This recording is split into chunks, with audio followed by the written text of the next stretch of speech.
మంత్రుల శాఖలకి సంబంధించిన ర్యాంకులు నా దృష్టిలో ఇప్పుడు ఎవరి వాదన అది ఉంటది. భావ ప్రకటన స్వేచ్ఛ ఎవరికి వాళ్ళకు ఉంటది.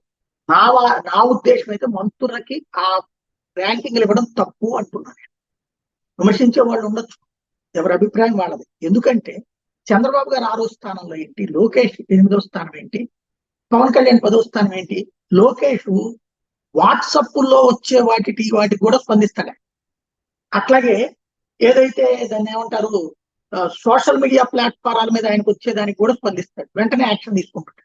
అట్లాంటి లోకేష్ 8వ ర్యాంక్ ఏంటి, ఫైల్స్ ఎన్ని ఉంటాయంటే డిపార్ట్మెంట్ ని బట్టి ఉంటాయి. ఇప్పుడు మైనార్టీల మంత్రికి ఏం ఫైల్స్ ఉంటాయి, మసీదులకు సంబంధించిన డబ్బుల గురించి ఇట్లాంటి. కాబట్టి ఆయన ఫైల్ అంటే ఆయన ఉండేదే తక్కువ ఫైల్ కాబట్టి ఆయన తప్పు క్లియర్ చేశాడు కాబట్టి ఆయన నెంబర్ 1. కన్నులు దుర్గేష్ టూరిజానికి ఏముంటది, ఎవడన్నా వచ్చి నేను పెట్టుబడి పెడతానంటే ఫైల్ ఉంటది, అంతమించి ఏముంటది అందులో ఫైల్, కాబట్టి ఆయన నెంబర్ 2. ఇట్లాంటి విచిత్రమైనటువంటి లెక్కలేంటి. ఫస్ట్ బేసిక్ గా పనితీరు.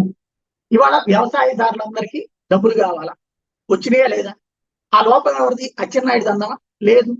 నిత్య ఏదైతే టమోటాలు ఒక చోట 3 రూపాయలకి మారేస్తున్నారు, ఒక చోట 10 రూపాయలు పడిపోయింది, ఇంకో చోట 10 రూపాయలు 20 రూపాయలు, ఇది సమన్వయం చేయలేకపోతున్నారు. అప్పుడు ఆ మంత్రిని ఆ విషయంలో నిర్ణయం తీసుకోవడం వైఫల్యం అని చెప్పారు, తప్పులేదు. అంతేగాని ఏది పడితే అది ర్యాంకింగ్లు. చంద్రబాబు గారు 6వ స్థానంలో ఏంటి, ఆయన ముఖ్యమంత్రి స్థానంలో ఉన్నాడు. ఆయనకి రకరకాల శాఖలు ఉంటాయి. ఆయన దగ్గర ఉన్నటువంటి ఫైళ్ళ ఆధారంగా అసలు అయినా ప్రభుత్వానికి ఎవడో మార్పులు వేసేది ఏంటి, ఆ మార్పుల్ని చెప్పుకునేది సిగ్గుపడాల్సింది తప్ప